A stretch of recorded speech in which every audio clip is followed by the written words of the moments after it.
Assalamualaikum warahmatullahi wabarakatuh. Akhlak bermedia sosial. Saat ini kita semua hidup dalam era digital, di mana keseharian kita hampir setiap hari, setiap detik, setiap jam berinteraksi dengan media sosial. Entah itu membaca ataukah mengirimkan pesan. Oleh karena itu jangan sampai kita itu kemudian terlena, tidak memahami bagaimana akhlak menggunakan media sosial. Karena seringkali kita justru membuat fitnah, menyebarkan kabar bohong, menyebarkan kabar-kabar kebencian. Mungkin juga kita membuat kata-kata yang sangat kasar melalui media sosial. Salah satu hal yang sangat penting dan perlu kita ingat adalah kisah Aisyah.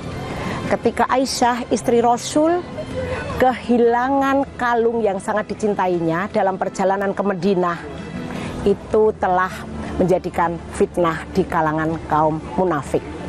Rasulullah tentu sangat sedih sekali atas kejadian tersebut. Begitu juga dengan Aisyah.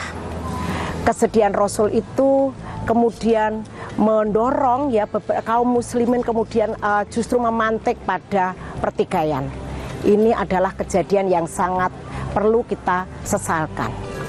Oleh karena itu, kalau ingat kasus tersebut, Allah kemudian menurunkan surat yaitu An-Nur ayat 11.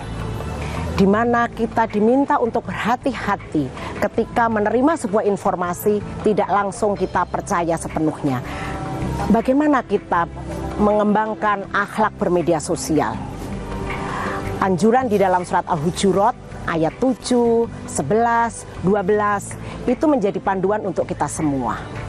Pertama, bagaimana media sosial itu kita gunakan untuk mencari ilmu pengetahuan dan sumber informasi. Rasulullah mengatakan, barang siapa mencari ilmu, maka dirinya akan dekat ke dalam surga. Ini adalah hal yang penting, jadi media sosial bisa kita manfaatkan itu. Yang kedua adalah tabayun. Ya, ketika kita menerima informasi, maka kemudian kita perlu mengecek dulu apakah betul informasi tersebut. Jangan sampai kemudian kita menyebarkan kepada orang lain tapi informasi itu tidak benar. Yang ketiga, jangan menggunakan kata-kata yang kasar, kata-kata yang tidak beradab di media sosial, kata-kata yang menyakitkan hati. Rasul menyarankan lebih baik kita diam. Karena sebenarnya kalau kita menggunjing banyak bicara itu akan dekat kepada neraka. Lebih baik diam, itu yang dianjurkan oleh Rasulullah. Hal yang penting juga, jangan mudah kita menyebarkan kabar bohong. Nah, Islam sudah mengajarkan kepada kita untuk kita berhati-hati dalam menggunakan media sosial. Nasrun minallah wa fathun qorib wa basyiril mu'minin. Wassalamualaikum warahmatullahi wabarakatuh.